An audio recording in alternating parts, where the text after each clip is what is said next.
사실 제가 고등학교 때 친했던 선생님들이 다 과학을 하시던 선생님들이셨어요. 화학 선생님이 담임 선생님이셨고, 생물 선생님이 너무 좋으신 분이셨고, 지구과학 선생님이 너무 끝내주게 수업을 잘하시는 거예요. 그래서 정말로 그거는 공부라고 생각하지 않을 만큼 재미있었던 순간들이 되게 많았거든요. 그래가지고 처음에 흥미를 느낀 게 이제 선생님들 덕분에 시작을 먼저 하게 됐고, 그 이후에 이제 대학을 가면서 진로를 설정할 때도 사실 이제 수능 성적에 맞춰서 아니면 서울대에 몇 명 보내는 거 이런 거에 맞춰서 이제 학교에서 좀 저한테 권하는 게 조금 있었는데, 결국에는 이제 마지막으로 결정을 했던 게 생명과학으로 가게 됐던 게 그만큼 많은 가능성을 저한테 보여줬던 것 같아요. 약간 다른 얘기일 수도 있는데, 책 자체도 재미있기도 했지만 제가 예전에 중고등학교 때 사실 공부 자체보다 그 제도 때문에 너무 힘들었었거든요. 근데 그때 당시에 다큐멘터리에서 북유럽에서 푸트름 학교라고 지금 대한학교의 이제 전신인데, 그 푸트름 학교에 있는 영상들 그리고 교육 제도들을 보여줬을 때 거기에 너무 제가 매료가 된 거예요. 그래서 나는 반드시 북유럽에 가서 내 아이는 저러한 교육을 받게 해줘야겠다 이런 생각을 했었어요.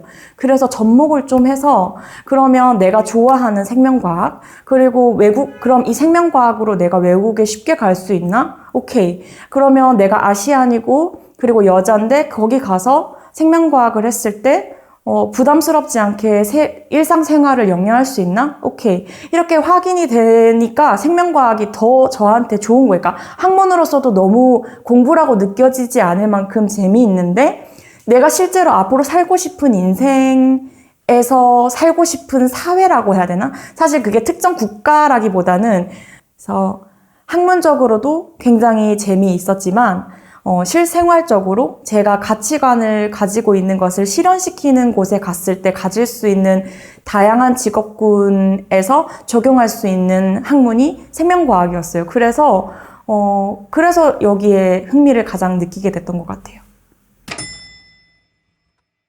저는 시냅스를 조절하는 연구 기전으로 박사학위를 받았는데, 원래는 이 아까도 말씀드렸지만 매일 업데이트가 되는 논문들이 있다고 말씀드렸잖아요.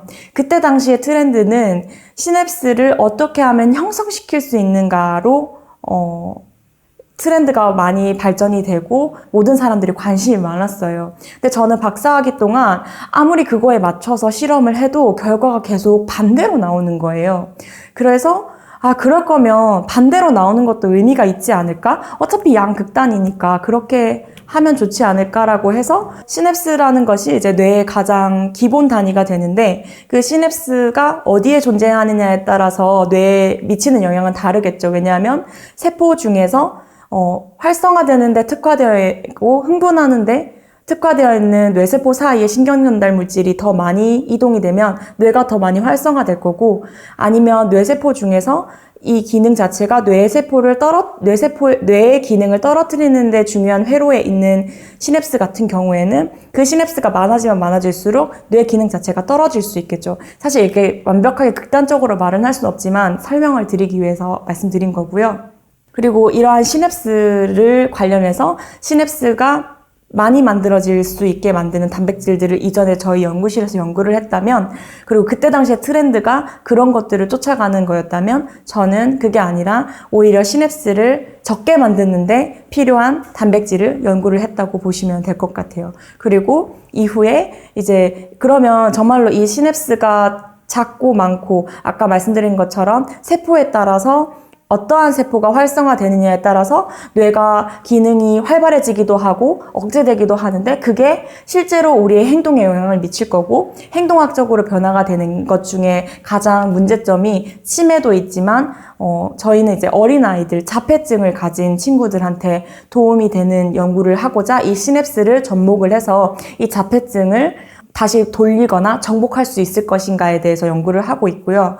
그리고 간단하게만 말씀드려도 그 시냅스가 배열을 이루고 있는데 이온 하나, 음식물에서 오는 영양소 하나에 따라서도 이 배열이 흐트러지면 그 행동이 달라지는 것을 저희가 밝힌 바가 있거든요.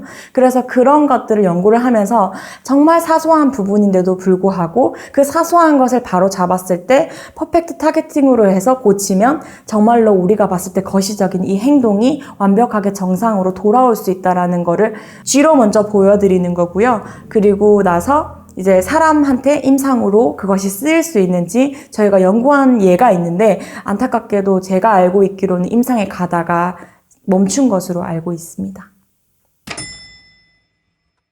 어린 애기들 키워보시면 공룡 좋아하고 뭐 소방관 될 거야 이렇게 말을 하고 그러잖아요. 그런 게 장난감들의 소방관 차가 있어서 이 차를 타기 위해서 소방관이 되고자 하는 아이들이 굉장히 많거든요.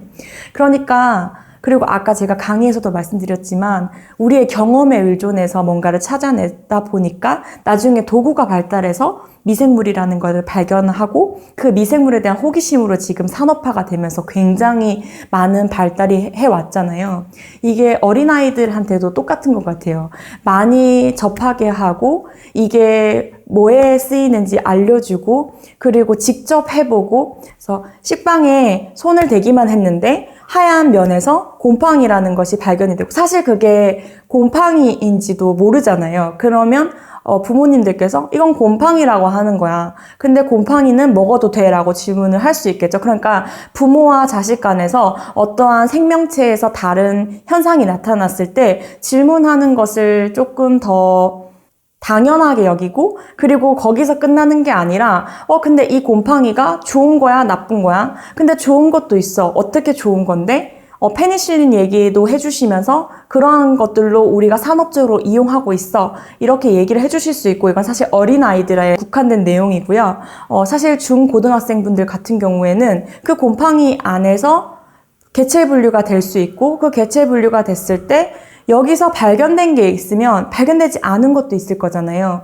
그리고 요즘에 바이오시밀러가 굉장히 유행을 하는데 곰팡이들 안에서도 비슷한 부분들이 많이 있거든요. 그러면 이 곰팡이에서 존재하는 것이 다른 곰팡이엔 존재하지 않을까? 이러한 의문점을 가지고 다가가시면 미래에 어떠한 연구를 할 수 있고 그게 사실 돈이 되기도 하거든요. 특허가 돼서. 그래서 그런 것에 대해서도 생각을 좀 해보셨으면 좋겠습니다. 누구나 할 수 있어요. 누구나 할 수 있고 아무나 할 수 있고 그렇게 해서 도전을 했을 때 얻어지는 가치가 개인적으로도 영광스럽지만 그게 국가적으로도 도움이 돼요. 그리고 국가를 대표해서 논문을 쓰게 되면 사실 지구 반대편에 있는 사람들 혹은 전 세계에 있는 사람들이 내 이름을 걸고 연구를 한 논문에 집중을 해서 그 연구 결과에 대해서 환호를 하고 그거를 기반으로 해서 다시 연구를 진행을 하거든요. 근데 그게 지금 들어서는 그거 별거 아니잖아, 그거 돈 되는 거 아니잖아 이렇게 생각하실 수 있는데요. 사람들마다 가치관이 다를 수는 있는데 제 입장에서는 명예로울 수 있기 때문에 그리고 그거를 누구나 도전을 할 수 있기 때문에 생명과학이 매력이 있다고 생각을 합니다. 그리고 생명과학에서 밝히는 것들 중에 좀 높게 평가되는 것들은 거의 다 뭐 다른 것도 그렇겠지만 본인들이 최초로 처음으로 밝힌 게 각광을 받고 있어요. 근데 그런 최초로 뭔가 내가 밝혔다라는 자부심을 가질 수 있는 학문이 생명과학입니다.